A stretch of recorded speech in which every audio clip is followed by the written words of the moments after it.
Inis na siya. Kasi inis na ano si ano sila mga nag-base sa Bible. Naiinis siya talaga. 80s na yun eh. Mami na siya sa akin.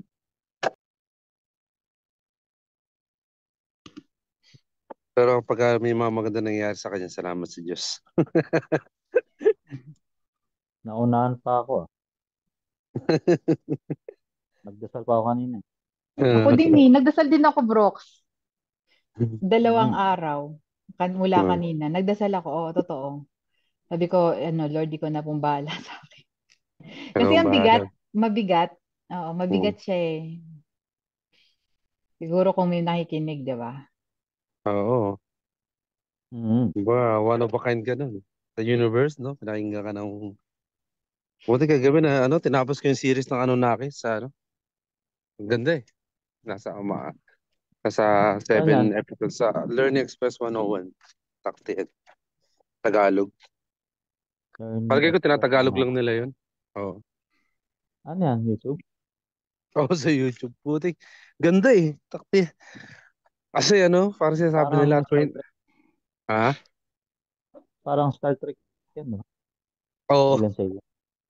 Kinukwento niya, nung vlogger, yung kung ano yung mga nangyayari, kaganapan doon sa Anunnaki series. 29,000 pa daw yung nasa museum na tablet na hindi na tinatranslate. In-stop daw yung pagta-translate ng Sumerian tablet. Putik, yung si Sudra, talagang kinopya lang yung Bible sa Sumerian. Ako, na, halos Same 99% lang. naniniwala ako kinopya nila sa Sumerian yung story. Iba-iba lang ng pangalan.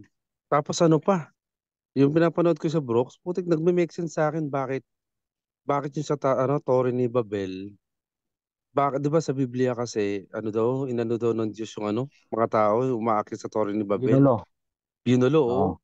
Pero dun sa Sumerian malinaw kung bakit ang dumali nun si Enlil. Putek. Si Enlil ang nag sa kanya Ganun din pala. oo. Hindi kasi nga daw dun sa Sumerian tablet. Ano daw parang yung mga tao daw kasi parang nagiging marunong na. So, dumadami na din alam. So, ang nangyayari, umiimbento daw yung tao na mapalapit sa kalangitan, di ba? So, pero kung ano yan ayun yung sa myth sa myth. Pero kung isa sa larawan daw yun sa panahon natin, it's something na parang bumubuo yung tao na makarating sa kalangitan gamit ng rocket ship. Parang ganun. Parang ganun, ganun i-explain nung mga Same na kasi story. ganito. Hmm? Same story pero myth. Pero Hindi naman meat, totoo yan. What oh, Oo. what if what if yung mga giant sila yung Neanderthal? Alam niyo ba yung mga Neanderthal hinahunting tayo, mga Homo sapiens dati at kinakain. Kaya oh, nag-evolve tayo sa pag ano ng technology. Kasi hindi Homo sapien ang apex predator dati. Yung yeah, yung mga Neanderthal na anong ba yung height nila? Regular height nila. Basta ang tatangkad nila. yeah. Oh, ito pa, ayan, related sa giant. Putik si Sayusudra pala, di ba siya si Noah sa Bible? Putik sinasabi doon sa Sumerian, kaya niya nabuo yung barko kasi higanti siya. Kasi siya yung anak siya ng Diyos eh. Kaya si Sayusudra, nakakausap daw siya ng Diyos mismo, ni Enki. Kasi anak nga si Sayusudra sa tao, di ba? So lalabas, parang Nephilim siya, lain ng Nephilim si, si Noah. Ngayon, inutusan siya gumawa ng barko, di ba? Para sa Bible. Pero magtataka ka, ang laki ng barkong ginawa niya, nagawa niya. Kasi nga, doon sa Sumerian, higanti siya. So, kayang-kaya niya bumuo itong malaking Natatawa nga ako yung pinapanood ko. Oh, okay. Ah, oo, Putek. malalaki sila. Doon sa Hindi Sumerian. ko pa naka Kaya, ha? hindi ko pa nakumpleto yung buong kwento niyan eh. Yung summary pa lang. Masarap, masaya ring sundan yan eh. Sa sundan kasi nga mas nagme-make sense sa akin paano nagawa ni Noah na gumawa ng ganong kalaking arko. No, na parang siya Sunod. lang na inutusan siya magsukat ganito. Pero tayo sa Sumerian, putik, Nephilim siya, malaki siya. So kaya-kaya niyang bumuhat ng malalaking para survive niya yung sarili niya kasi nga ayun nga may nakakausap niya daw yung Diyos, rekta, 'di ba? Kaya nga siya binilinan. Kasi nga anak nga siya ng Diyos kaya nakakausap niya rekta yung Diyos parang siyempre dahil si Enki mahal niya yung anak niya dahil yun yung naanakan niya sa baba naanakan niya sa lupa. So iniingatan niya yun parang si Enlil naman parang Same na galit siya. God. Oh, isang yung laging galit sa Bible, 'di ba sa Monte. Ang kulit nga eh. Tapos yung sinasabi nila, bakit daw natatagpuan ng Sumerian? Oo. Yung daming May, parallel, no? oo, may pakpak daw. Magtataka ka, bakit daw may pakpak? Kasi nga daw, hindi naman daw talaga literal na pakpak yun. Kumbaga, kung yung mga sinaunang mga tao, siya sa larawan nila, lumilipad daw kasi yung tao na yun. So, sa panahon natin, something like meron bang nakalagay sa likod na na mga parang rocket ship na parang ang sinasabi doon sa kwento na something na advanced technology tawag dito race may mga advanced na nung araw kaya inisip na parang ganito submarino ang tawag nila is higanting isda pero parang kung sa panahon natin is something like submarino is dambakal parang gano'n. Ang kulit nga eh. Tangina mo, nagkaano sa akin, nagme-make sense sa akin yung Torin ng Babel sa istorya ng Sumerian kasi nga daw. Kaya daw yun, ayaw kasi ni Enlil na na na lumalawak ang ng mga tao kasi nga ang gods sa Sumerian sila-sila lang parang ganon ayaw niya na parang pupunta ka sa lugar parang racist din eh alam mo yun hindi ka pwede dito tao ka lang parang ganon. Tapos ang ginawa doon ni Enlil nung na yung binubuo ni Torin Babel, inando doon ni Enlil, nagpababa nagpasabog parang ganun. Ang kulit nga eh. Tapos para daw magbago-bago ng lingwahe, parang ganun. 'Di ba? Yun yung sa Biblia, 'di ba? Yung sa Torin ni Babel. Pero doon sa Sumerian,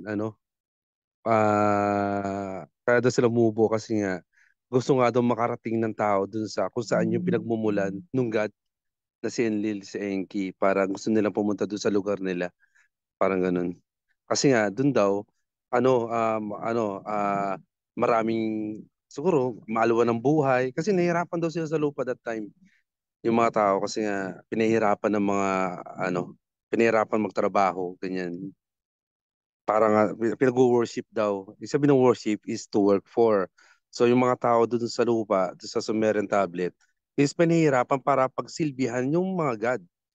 Pagsilbihan yung dalawang god na si Enki at si Enlil. So kaya pinagtatrabaho sila magmina ng ginto. Ang kulit eh. Panoorin niyo sa Alam ko translate lang daw yun eh. So ang pinagtataka lang daw ng mga tao, bakit na tinigil na yung pagtatranslate nung nung tablet na nasa museum ngayon? Parang nasa libo-libo pa daw yung tablet na hindi na tinatranslate, parang ganun. So, yung pinaliwanag nung vlog, hanggang doon lang daw yung which is Genesis close na close doon sa story ng mga Sumerian. Nagkaroon din ng Great Flood. Great Flood din sa Bible. Ba't kaya? Nakulto tayo, guys. May ganun, no? Parang myth lang pala, no? Myth. Kasi bakit ganun, Brox, no? Ang Clancy, bakit may test tube na doon sa At saka may DNA. May DNA ba sa May DNA na ba sa Sumerian? Paano nila nalaman yun? May test tube. Parang I mean, parang kasi 'di ba nga ginahasa nga daw ng mga gods yung Homo erectus tapos yung bunga nun is naging Homo sapiens. Paano nangyaring na-translate nila yun sa sa English? Ah, kasi doon parang daw dinali daw ng mga anghel. Oh, isa years. Wala yan. Imagination. Mm, Matagal na imagination story. lang. Oo. Mm. Kaya Ito pala. ang take ko dyan sa language. Sa sobrang laki ng mundo, nahati siya ng mga bansa. Mm. Nagka, sa sobrang tagal, nagkaiba-iba ng language. Pero related pa rin siya. Parang yung French saka Italian halos may mga similarities. Tapos yung Italian saka Spanish halos pareho din. Yung mga, Oo. basta nag-evolve lang siya dahil sa sobrang laki ng Nag-evolve lang, mundo. oh. Mm. Yun lang yan. Mm. Walang magic na sinastop. Iba-iba lang yung Oo. ano. Pinaksak Hindi. yung Babel. Kaiba-iba ng language, no? Oo. Ang batang Bata ito. pa. Sa Pinas nga lang eh. Punta kang Visayas, iba na ang language yun. Mm. Dahil hindi Ganun nagkakausap sila yung lumaki. dalawang ano. Oo, saka hindi nga, wala namang internet, hindi mag-usap. Hindi Mm. naka-develop sila ng language sa part ng area nila. Ganun lang. Siguro kaya lang kumalat yung salita Walang English magic. dahil nag-evolve na. Siyempre, yung tao naghahanap buhay, pupunta sa isang lugar kung saan yun ang lingwahe nila. Hmm. So, eventually, ma-adapt na nila yun, yung lingwahe na yun. Kasi doon sila naghahanap buhay eh. Parang gano'n. Pero technically, meron sila sariling lingwahe nila kung saan sila nakatira. Di ba? Parang gano'n. Ganun lang yung ano yun eh. Kung ano yung madali sa kanila, yun Kano yung yung madali sa ginagawa. kanilang Alam mo, ano, makipag-communicate. diba? Mm. Oo, dito, Switzerland. Ang katabi nito, German. Alam mo, 80% ng salita dito, German. Hindi mo sila Mm. German. Oo. Swiss ang mga to eh. Oo. Tapos, widely used din ang Spanish sa may bandang Italy. Yan. Oo. So, kung ano yung madali sa kanila, ang kumakain. Mm. Ganun lang. Huwag nating halukan ng magic man. Dalawang version yan eh, Anunnaki. Yung isa kay, Sakraya. Oo. Pero ang Yun nakatataka doon, talaga. si Enoch nabanggit sa Biblia eh. Kasi si Enoch talaga, nasa Sumerian siya eh. Talaga ba? Oo, nasa Sumerian siya si Enoch. Pero nabanggit siya sa Biblia na ano ng Diyos, kasama siya ng Diyos. Enoch din ang pangalan niya eh. Ay, Enoch ba? Ano ba ang pangalan niya? Pero yung Naka-translate eh. character, same. Baka Mm. kapangalan lang. Same? Kasi yung yung Eve, Adam ang pangalan ng Adan sa Sumerian is Adam, no? Ang pangalan ni Eva is um, Tiamat. Adamo. Adamo, tsaka Tiamat Tiamat. yung Diyos. Oh, Diyos yun eh. Tiamat. yung Tiamat? Yung female, God. Oh, female god, yeah. Adamo, para kasi ang nilalarawan sa Sumerian, yung Adamo is races of people. Tapos yung Tiamat is parang siya, parang Tiamat is yung god nga, yung female god, parang ganun. Kasi sa Bible, parang single person lang yun eh, di ba? Sa Bible. Eva at Adan lang, parang ganun. Simplified. Mm. Homosexual na. Kaya parang sa Sumerian, parang marami na agad. Marami ng babae, mga lalaki ang hindi nagsimula sa Humanity. humanity, hindi nagsimula sa isa lang.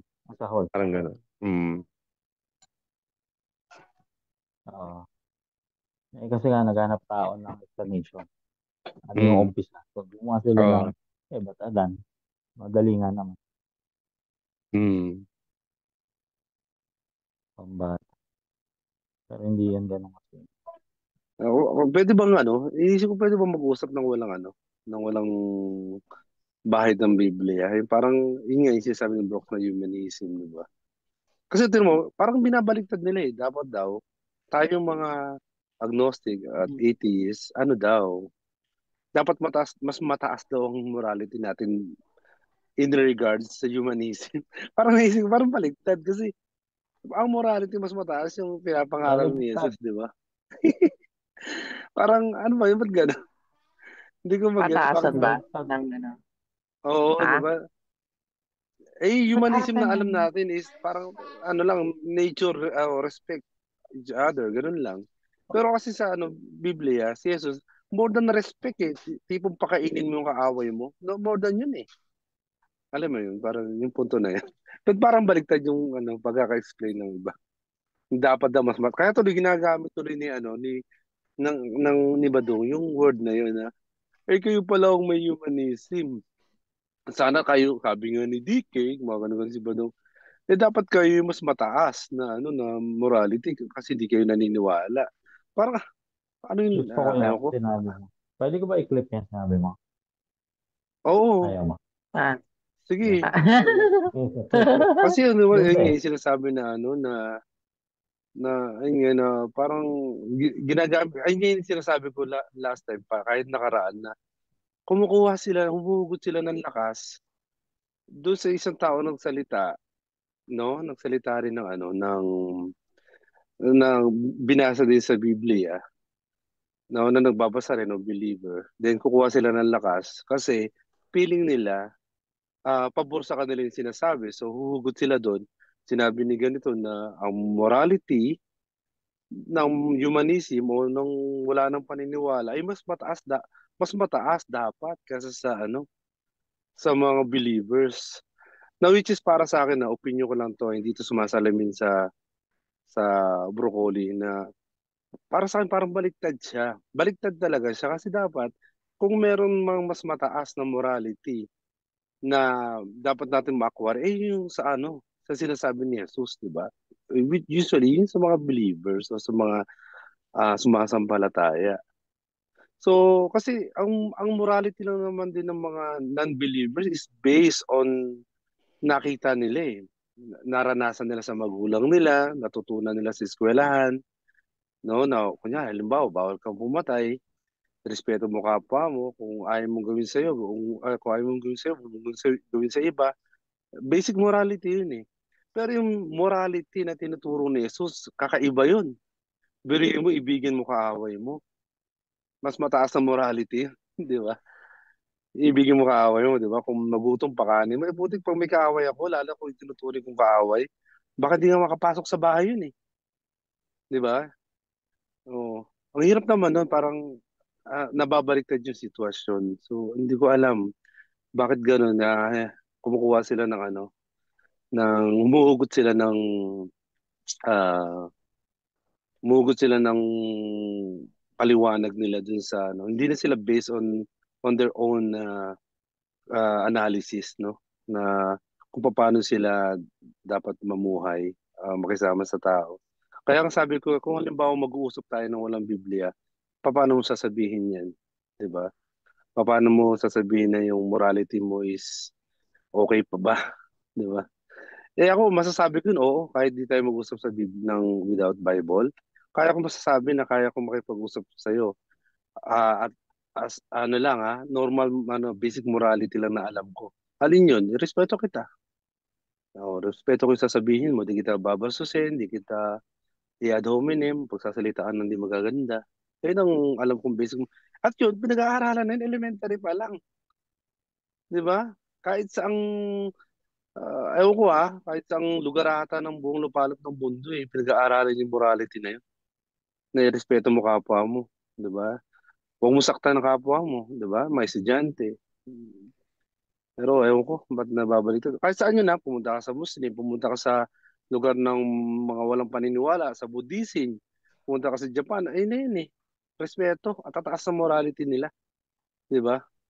Oh, pero dapat mas mataas kayo kasi kayo yung lalo kayo yung hinirang, di ba? Kayo, kung naniniwala kayo na kayo hinirang ng Diyos, dapat mas mataas ang morality kasi sa amin ng mga ng mga agnostics, atheists, di ba? Ewan ko. Parang naano lang Pero ako, parang ganito yun Bebe Corn eh. Um, kung i-apply natin yung sarili-sarili nating mga principles na ngayon, dapat ang i-apply ng mga believers ay yung take nila sa pagkamit ng justice, ay may hustisya sa bandang huli. Yun ang, 'di ba? Yun ang pinaniniwalaan nila eh. magabyado ka dito sa lupa, okay lang kasi may justice naman even after life, di ba? Even after ng mundo. Pero kasi syempre, iba naman ang take ng mga rational at saka ng agnostic. Hindi mo nakamit ang hustisya dito, you can never, ito na yon. Hindi mo na makakamit ever. So, ano, ah, take justice. Ngayon na. Otherwise, they get away with it. Ganun yun eh. So, kung nagparaya ka, na hinayaan mong maargabyado ka dito, yun na yun eh. Wala ka nang inaasahan na gaganti para sa'yo. Ganun ang sa atheism and agnosticism, no? Hindi ka sigurado kung makakamit mo pa yung justice kung hindi mo kukunin ngayon. Ganon. So, kung naniniwala sila na may justice after this world, naman, sila na yung unang tumigil sa Oo, kasi dapat sa sila talaga baguhan, di ba? kasi, Oo, sila sila talaga talaga kasi dapat. lalabas, hindi mo pwedeng sabihin na Lalabas agnostic at wala rin silang atheist. faith. Lalabas Yeah, wala rin silang faith. Kasi dapat yeah, yung faith, 'di oh, ba? Pinaniniwalaan mo nang hindi pa naman talaga sigurado, pero mm, pinaniniwalaan mo na siya. That is faith, 'di ba? So mm. naniniwala ka na may ganti after this life, eh hayaan mo. Ikaw ang Para mag-apply noon, yung kasing hayaan mo na. Ganon. para kasing lumalabas, dapat tayo ang tumigil. Dapat tayo yung huwag natin silang pansinin. Parang ganon yung lumalabas. Parang tayo pa Ah, dapat ba umunawa? Parang ganon. Kasi sabi, ikaw ang may dapat, kayo may mataas na morality, kayo na lang umunawa. Parang, what? Parang nabuhusan ako ng malamig na mainit na tubig eh. Kasi parang baliktad. Dapat, kayo yung tumigil kasi kayo yung ah, sa paniwala nyo, may kayo yung claim. may highest na morality. Kasi nga kayo yung anak ng Diyos, di ba? Kumbaga kayo yung yung brother ni Jesus, di ba? Parang tayo hindi, ang ginagawa lang natin is maganda yung aral ni Jesus and gusto kong sundin yung ibang katuruan ni Jesus kasi siya, di ba? Ang ganda naman ng mga ibang katuruan niya. Pero doesn't mean na we're brother with Jesus. Parang ganun. Kumbaga parang yung nagre-relay lang din tayo sa hinahangaan natin tao na gumawa ng mabuti. Eh sila, talagang kapatid nila si Jesus, di ba? Yun ang paniniwala naman talaga nila. So, dapat sila yung tumigil. Hindi dapat tayo yung actually, wala naman tayong ginagawa. Sumasagot nga lang tayo. Wala tayong ginagawa. Hindi nga tayo, wala nga silang maririnig na inano natin sila, inadom sila, o wala tayong sinasabi. Sabihin natin silang masama o ano pa man. So kung halimbawa napapag-usapan natin ng behavior niya, it's okay. Ba't sila masaktan? Kasi siya yun eh. Kumbaga, ang inaano lang naman natin, bakit siya ganun? Di ba parang, wala naman tayong sinasabi sa kanya na siya, kung ano pa man, di ba? Ang inaano lang natin is kung ano yung ugali ng tao na yun, di ba? Parang lumalabas, parang tayo yung masama. Parang dahil sa pag-aaral, dahil sa sinabi natin na gano'n na tawag dito, ganun na reaction, parang lumalabas parang ang perpekto nyo naman, parang pag-araalin yung isang tao. Parang tayo patuloy yung masama doon sa reaction na yun. Ba't ganun? Hindi Hindi, naman wala naman tayo hindi naman ko sinasabi mo masama. pinag-aaralan mo play mo perfecto ko na ang ibig lang nung sabihin ay interesting subject siya. Yun lang yun. It doesn't mean anything.